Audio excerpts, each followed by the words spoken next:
Oke guys, jumpa lagi di channel YouTube saya. Dan kali ini saya akan membahas tentang kematian babi yang melanda Pulau Nias di tahun 2020 ini.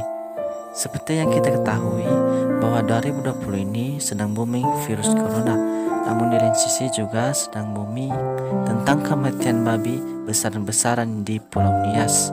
Nah, kali ini saya akan membahas tentang seorang warga Nias yang memandikan babinya sebelum dikubur. Ayo guys, mari kita saksikan videonya dan mari kita lihat betapa sayangnya dia terhadap ternaknya.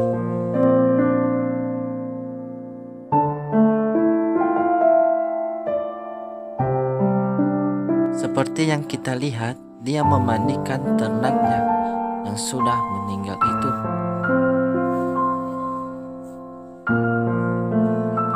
Di sana kita dapat mengambil sebuah makna bahwa kita harus peduli terhadap ternak kita.